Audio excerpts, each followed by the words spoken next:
So, very early this morning, I wrote this tweet because the last few weeks when I've been going to Regal theaters, there's been some kind of a problem or another. And so I asked, would it be possible to break from tradition and have everything go perfectly since this is something I really wanted to see without problems? Well, I'll let you know what happened in just a few minutes.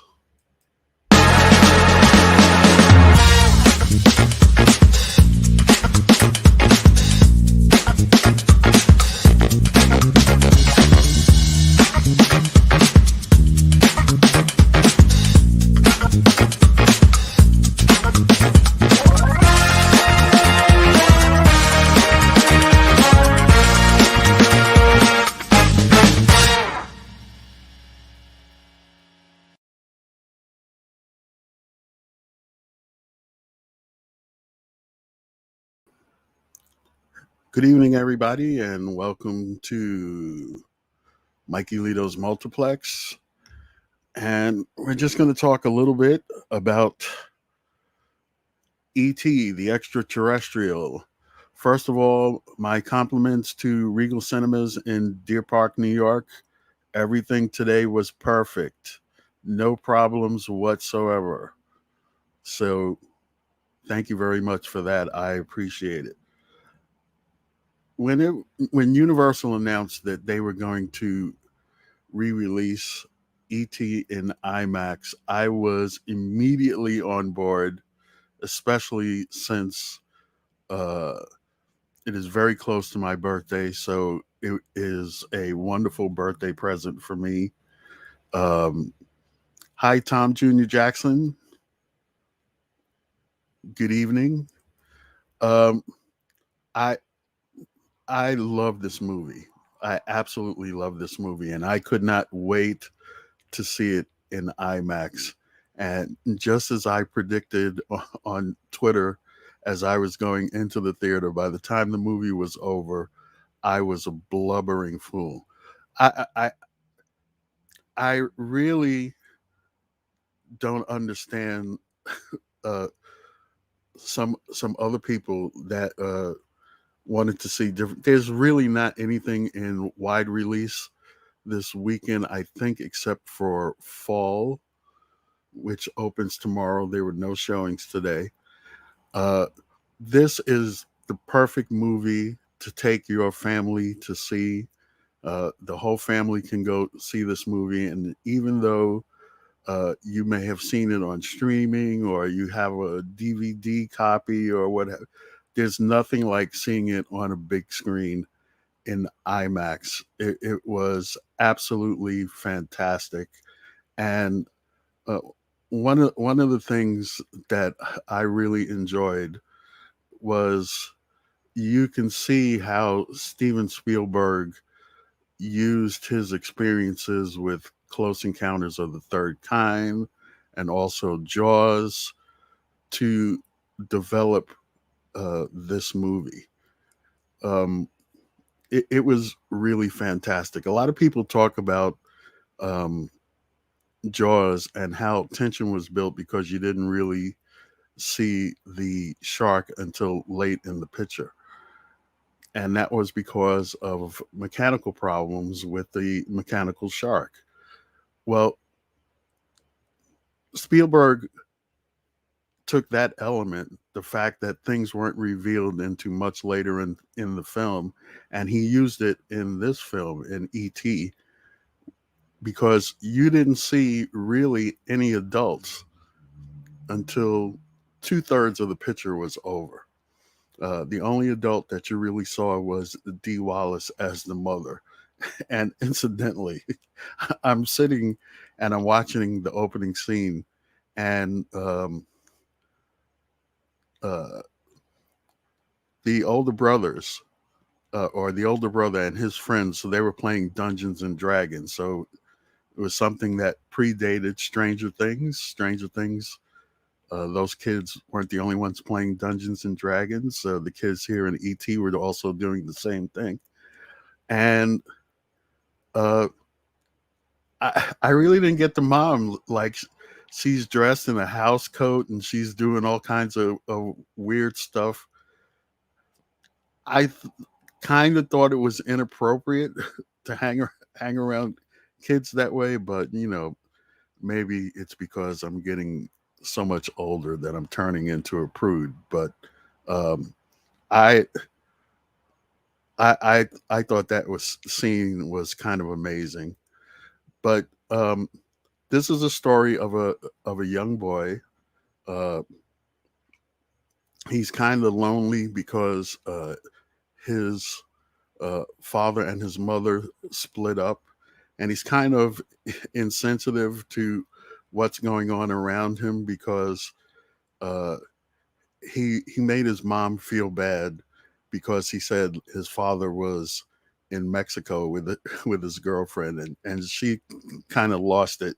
She didn't get really upset or anything. She just went off and brooded somewhere.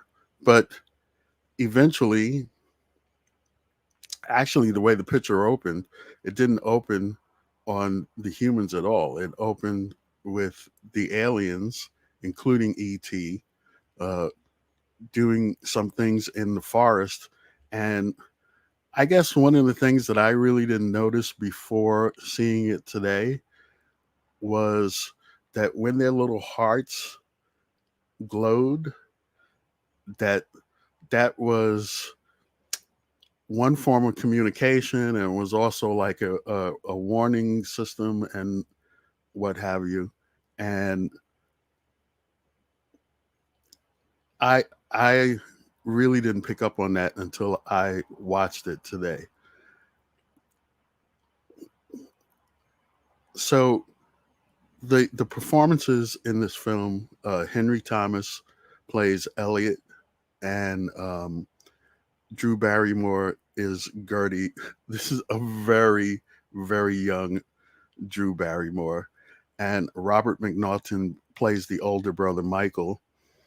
And let's see, Tom has a comment here.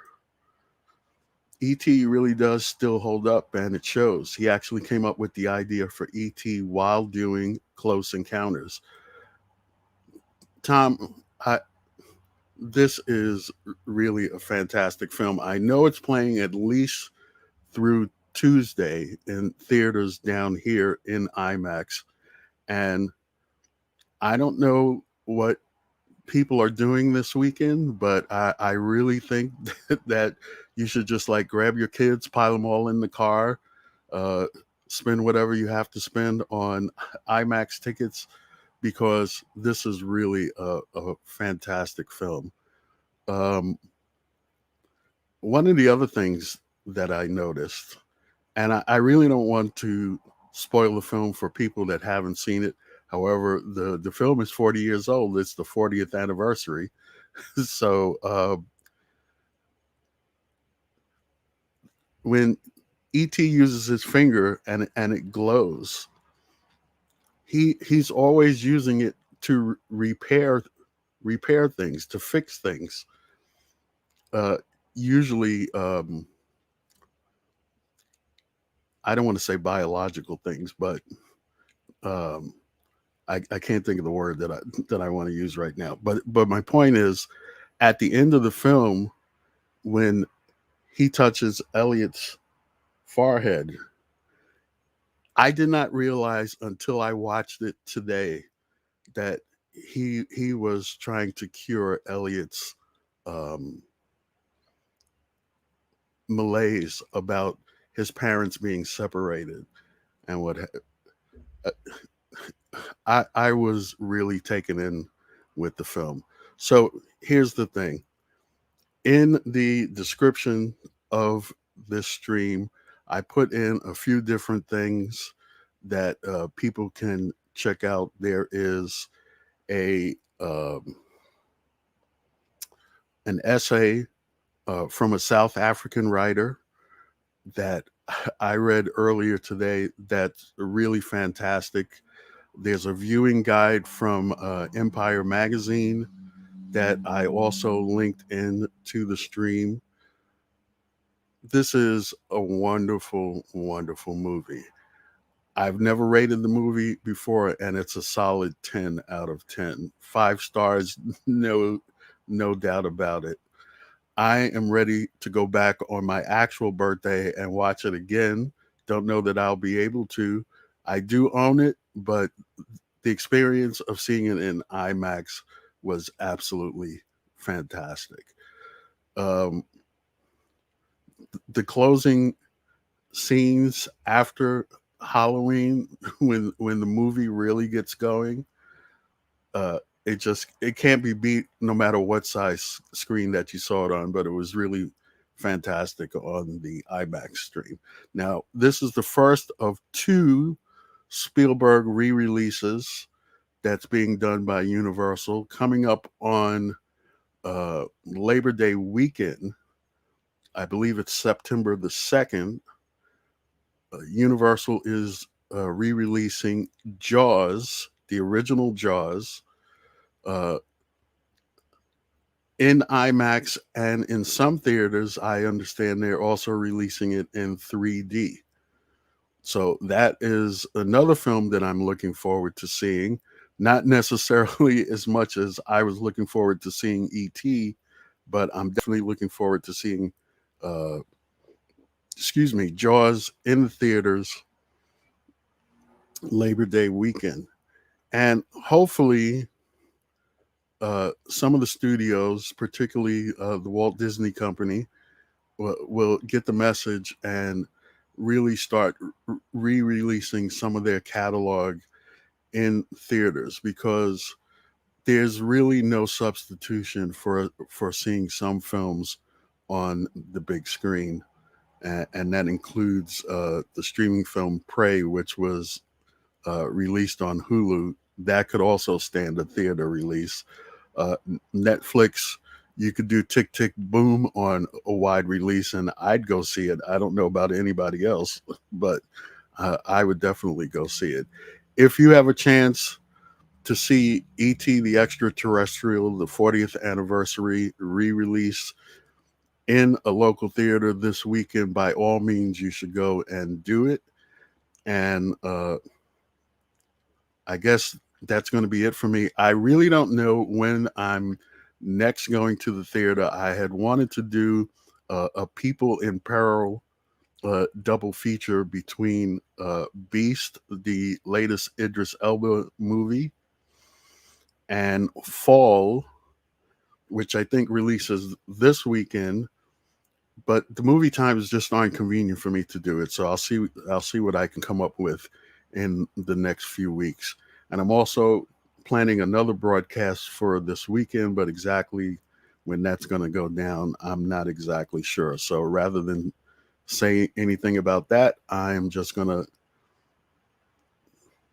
put it out there, watch, and see whether or not something comes up for another stream this weekend. Thanks for tuning in.